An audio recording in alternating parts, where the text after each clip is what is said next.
一定係令人失望㗎，因為你連電槍都冇嘅大佬，咁喺呢個 AI 世紀連電槍都冇呢件事好難包容嘅，我都明白。佢唔流通嘅原因，另一個原因就係佢動力啦。大家知道香港版本係最齋版，所以佢係686嘅 NA。嗱，我哋未認真過講 EFI 嘅。好耐以前我哋做過一集我哋做過2集 EFI 嘅，咁但係嗰陣時都係一啲即係普通 EFI 嘅訪問啊，甚至乎介紹嘅啫咁樣。咁但係唔記得就係 EFI 其實喺香港其實都好受歡迎下嘅，其實就係好有趣個現象嚟嘅。咁所以今集就係訪問聰哥點解會即係揸 EFI 之餘，就係同大家講佢 EFI 喺香港嘅人。13年係我第一部 EFI 嘅，係因為好想改車，因為嗰陣時有改裝車 show， 咁嗰陣時係好想揾一架車去做一個主題。咁其實腦裏邊因為睇得日本車書太多啦，咁已經有啲嘢係好想發生嘅，譬如啲 Boss Van， 因為香港係冇人玩 Boss Van， 咁佢又中意 K 卡啦，咁所以嗰陣時就決定即刻買架 EFI， 就諗住即刻改。就即刻去參加啲改裝車 show。你之前提到即係以前係冇人玩 Boss Van， 係 Boss Van 改裝嘅好處先咧，我哋講下。Boss Van 對我嚟講，佢嘅萬能係我嘅鍾情嘅其中一個重點嚟嘅。佢可以容納到好多嘢，因為 EFI 咧，如果大家市面上以我所知啊，其實好多做工程嘅朋友都中意嘅。佢個內籠好長，佢唔同我哋坐 Hiace 啊，因為 Hiace 係有塊中間夾板喺度噶嘛，咁你擺嘅嘢個長度又喺度啦。但係佢咧，你買條2.6米、2.8米嘅通咧，都可以打斜塞都有車廂度。咁佢入邊嗰個可以發展嘅空間係可以好大，空間大發展亦都大。咩叫發展咧？就係你改唔同類型嘅嘢。譬如我以前玩嘅車中泊嘅 style 啦。咁其實你亦都可以揀一啲好簡單嘅工具箱 style 啦。我有啲朋友都係擺張床褥喺度都有㗎。咁13年嗰陣時，EFI 都係得水貨定還是有行貨嘅一架嘢？其實 EFI 喺香港出現嘅時候已經係好耐以前㗎啦。不過嗰陣時叫做 DA32嗰一代咧，就係唔係686嚟嘅，喺香港係1300嚟嘅。好多人買嘅，其實嗰陣時有啲叫 Landy 啊，定唔知乜鬼嘢嗰啲咧，可以坐7條友嘅。咁嗰陣時係你7人車唔多嘅，咁嗰時都叫有啲人買下嘅。咁收尾轉咗去05年嘅時候啦，就轉咗 DA64嗰一代，即係我買嗰代啦。咁就開始就行翻686啦。香港行貨686嘅出現其實好大機場，好大機會關呢個機場事嘅。你有冇留意我哋去機場咧？成日見到啲窗一望出去，好多車仔喺度行嘅。你有冇以前留意過太古汽水廠咁，成日都有 Hi-Jet 喺度走嚟走去嘅？呢個就有，呢個就有。收尾變晒 EFI 㗎嘛。OK。咁個原因其實係咩咧？嗰陣時大發咧係有代理咁，香港大發冇咗嘅。咁自從豐田收購咗大發之後啦，香港大發代理冇咗車啦，冇做車啦。咁冇車咁機場啊點算咧？太古啊點算咧？咁就有 EFI 嘅出現啦，係啦。咁你機場嚟得嘅，咁唔爭再賣埋啦。咁呢啲係我道聽途說翻嚟嘅，唔知真唔真啊？如果有人知道係真相嘅，喺留言區話俾我聽。係啦，咁所以 that's why 佢會有行貨有部咁齋版嘅一部 EFI 喺鈴木嗰度賣，就咁解。嗱，咁我本身咧就係諗住咧係講中排座椅嘅，咁但係咧我哋有樣嘢咧要同大家去介紹先，因為呢件事咧就係非常之勁嘅 ，EFI 係勁過佛嘅，我覺得呢個，咁俾聰哥咧就介紹下先。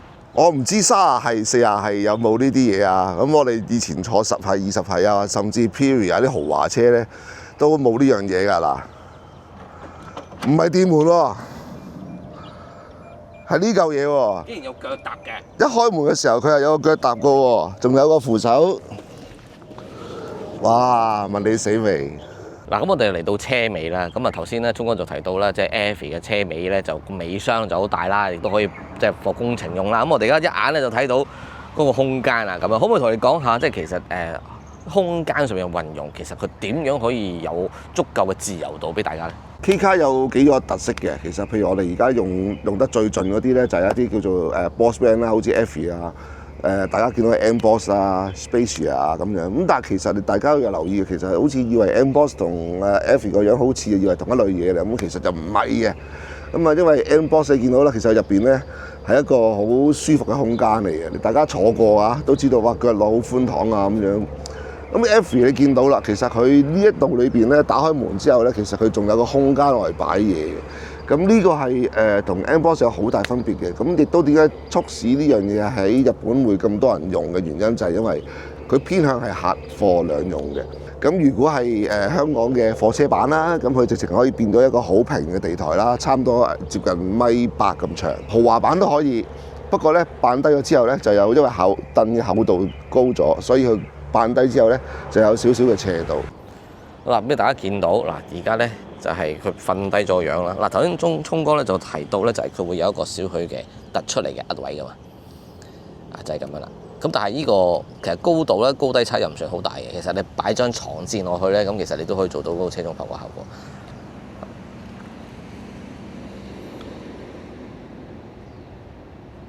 如果講空間嘅，咁 M-Van 係暫時都係無敵嘅。但係如果你話玩內籠嘅話，我自己會覺得首先佢一定係坐到人先。M-Van 係坐唔到人嘅，雖然佢有凳，其實喺 Aviary 身上係乜都發生到嘅。因為可能我哋睇得書會比平常人多啦，佢係可以變任何嘢嘅，即係撈低又得，撈低再加 VIP style 亦都可以。咁你見到啊，我另一部 Aviary 都係有升高嘅狀態，又可以變到戶外 style。咁呢個係我覺得我可以喺一架車上邊持續到玩到唔同嘅 style，係我最中意佢嘅原因。去到今時今日啦，其實Aviary喺香港依然都即係喺街度都會見到，其實亦都好多人問嘅，咁啊亦都我都知道好多人想買嘅，但係咧就似乎好似好難買到咁樣。原因又係咩咧？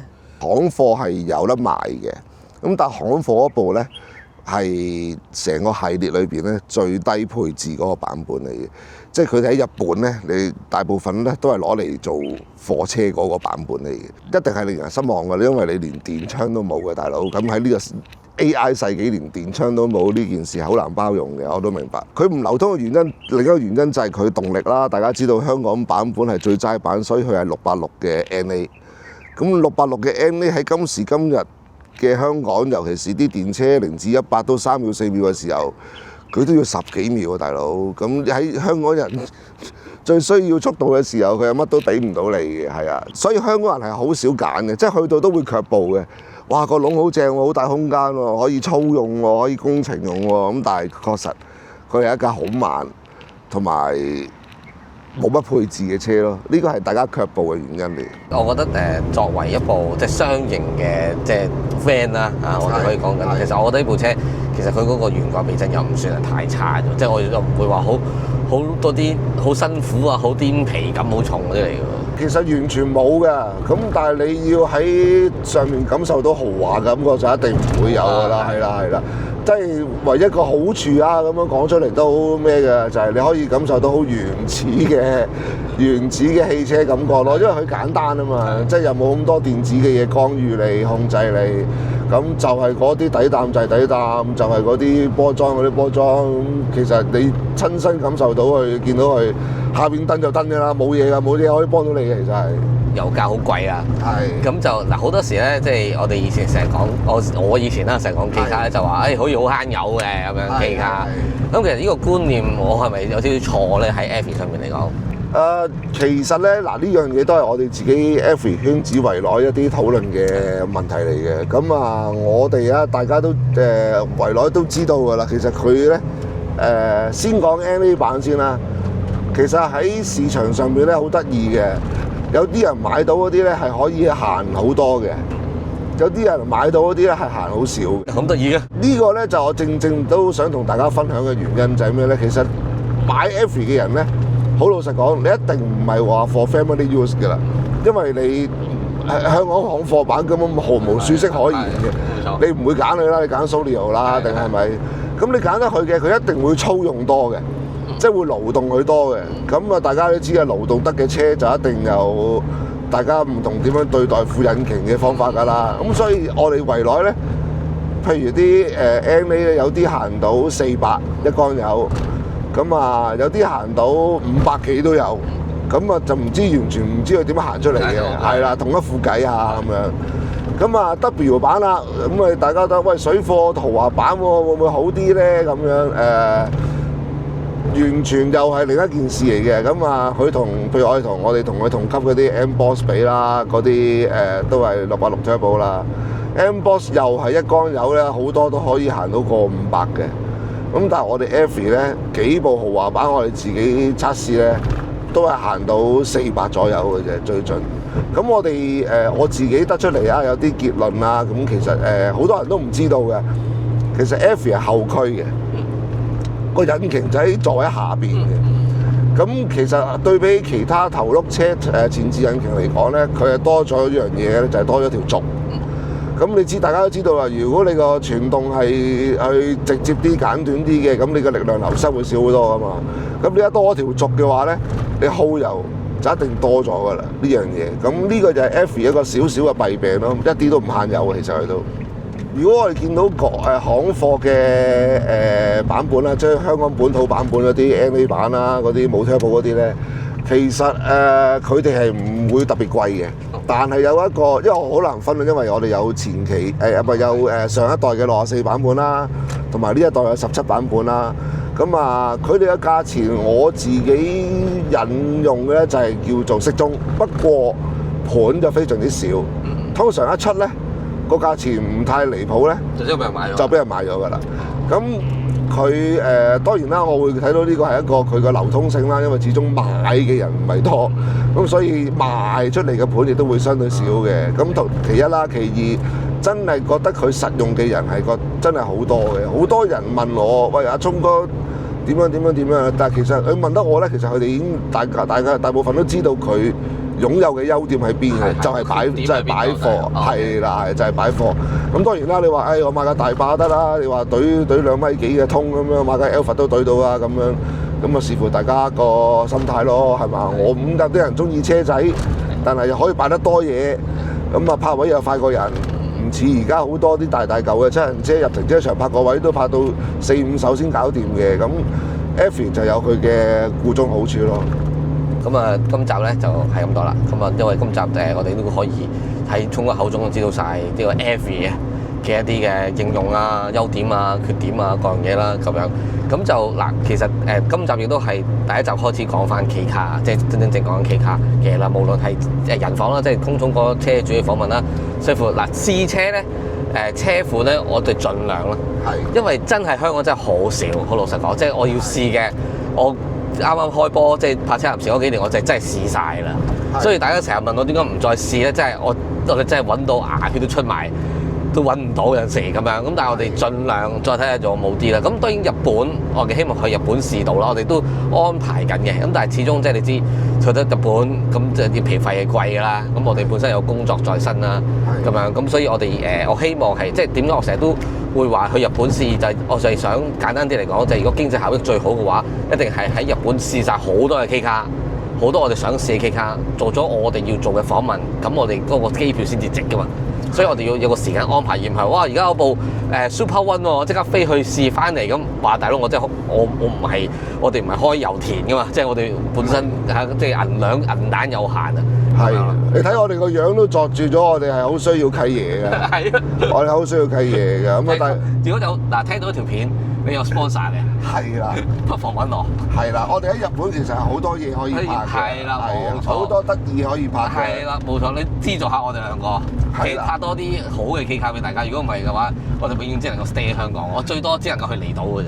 係啦，咁啊，大家都 feel 到呢幾年其實可以見到數得出嘅 K 卡都冇得賣，都冇咁滯啦，得 Hustler 啦。冇錯，咁我哋都想揾多啲唔同 K 卡題材俾大家。係啊，真係冇錯就係咁啦。咁啊今集咧就係咁多啦。咁啊希望大家咧就再次支持啦，泊車男啦，我啦同聰哥啦去做 K 卡嘅內容啦，咁樣就係咁多啦。我哋下一條片再見。